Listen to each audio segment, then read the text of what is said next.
What's going on, everyone? Welcome back to a new video. My name is of course Paul. Now, I was going to do this as a proper video, and when I say proper video I mean like full out production, get the Osmo out, do some like real nice shots and stuff like that. And then I thought, you know what I haven't done for a long time? A vloggy style video. So today I figured we're in the hotel room, it's just been cleaned, these haven't been put back on the bed by the way. Why not show you the 2018 Ford Expedition? I've had just on 10 days with this car now, as we used to fly home on Saturday. I've had just on 10 days with it. I feel like I've got a pretty good understanding of it. Let's go and jump in the car, take it for a spin, and I'll tell you a little bit more about the car.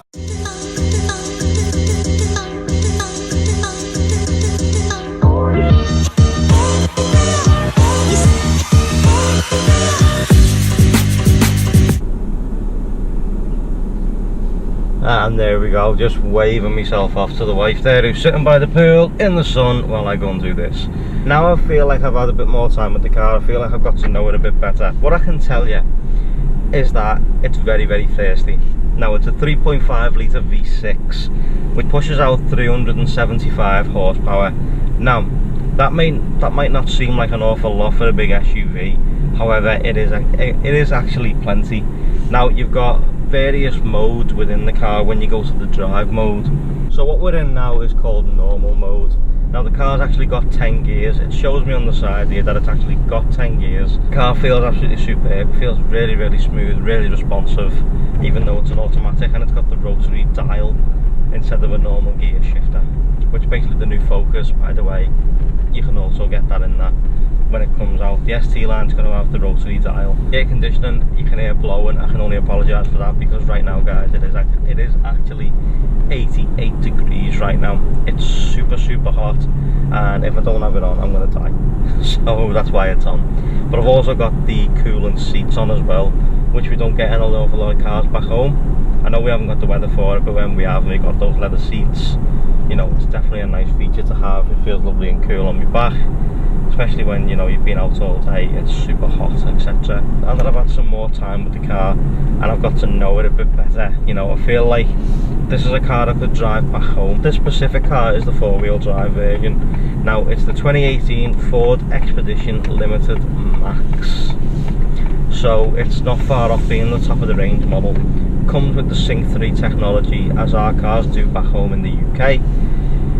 It's going to have Waze and stuff added to it when it gets an update, etc. I know we're getting it, all the cars back home with Sync 3 and now also getting the Waze built in. You've got great climate control settings down at the bottom down here, which is just perfect. It's right near your fingertips. You've got a massive, massive armrest up here. You've got your rotary dial, your drive mode select, and then the plus and the minus is actually for your gears, to go up and down the gears when you go to manual mode. Really wish it would have had the paddle shifters, however the plus and minus button down here, it still works just the way that it should, but the paddle shifters on the wheel would have been nice. Now the wheel is super, super big. It's a big, massive, chunky wheel. It's got lots of controls on there, volume for your radio, your talk button for your connectivity for your phone. You've got your cruise control settings, and then your buttons here for your information screen in the centre, which you can also have your navigation on, etc. Like, you can have stuff like that on there as well. Really nice dials, really nice instrument panel. Down here you've got the world's most stupidest button, by the way, which I'll show you again very shortly. The boot release, you've got auto lights, you've got your handbrake, which is on a button, which is obviously down here, which is a bit of a weird place. Then you've got your hiring and lowering of your pedals, so you can get that nice comfortable seating position. On the door, usual, you've got your folding mirrors, your electric mirrors, and you've also got your buttons for your door lock and your memory seats. You've got 3 settings for memory seats. Down in the centre here, it's got the best feature I've seen so far in a car. You push this back where it says sync, and you've got 2 USB slots and then this big pad in the centre. Now what the big pad's for is basically for wireless charging your phone, and it's been an absolute godsend on this trip. I'm running an iPhone 10, as most of you well know, that's my daily driver, and the battery life is pretty shocking. The brakes, really good, as I've just tested out then on the other side you've got your 2 cup holders, a massive armrest, as I said, loads of storage space in there, and then 2 cup holders at the back of my arm right here. Then you've got a coin slot here for your tolls, you've got another little slot down here to put some stuff in, you've got your 12 volt lighter, charger, socket here, controls for your stereo, then you've got your glove box and another little storage cubby. The stereo system is absolutely the best I've heard, bar none. It's actually the Bang & Olufsen system that's coming over to the UK in all the other Ford models that you're going to be able to pick up, like the new Fiesta ST and the new Ford Focus. Now, I know in the American market as well, talking about the Ford Fiesta ST, the hot hatches, basically I've been told that America may not be getting the hot hatch this time around, which is a tad unfortunate. I was hoping I was going to see what the Americans could do with the ST like they did with the last one, but obviously they got the 5-door, we got the 3-door, and then all of a sudden the 5-door started trickling in.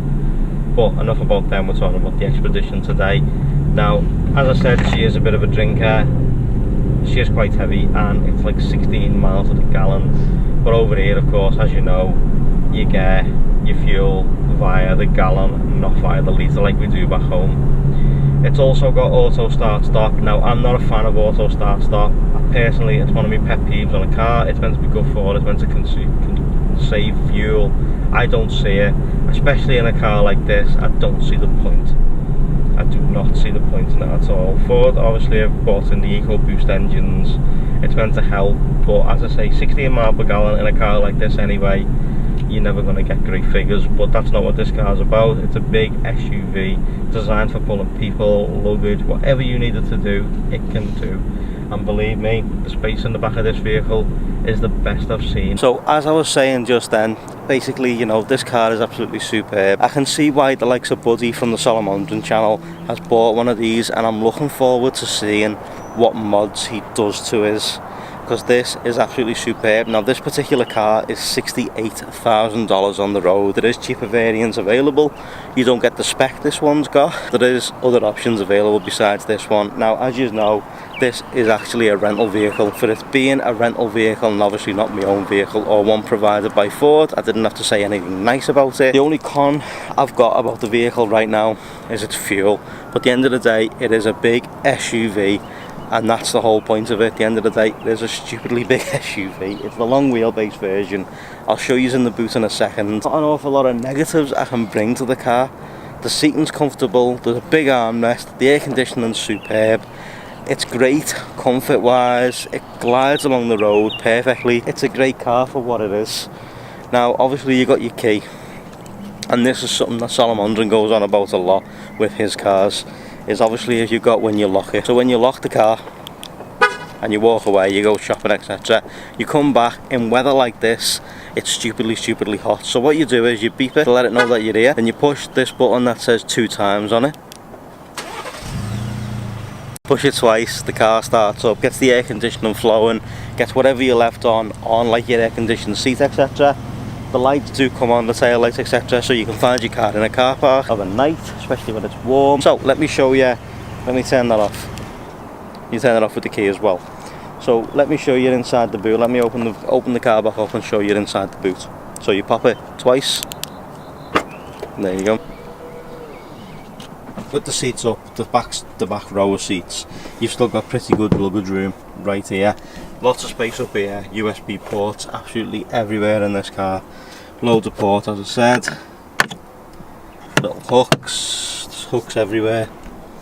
Then you've got these buttons here which can collapse and fold your seats forward. More hooks, a light, more storage inside. Now, you've also got the button up here, which by the way you can close your boot with rather than using the key. So you just push it, step back, and let the boot close itself. So let me show you the world's stupidest button, this one right here. So if I push this button, what's the point in that button? I mean, maybe if you've got some unruly kids in the back, you know, you can hit them with the headrests, but I don't see the point in that. That's just a stupid button. Now, as you've seen, it's got global opening, which also means it's got global close. So if we lock the car,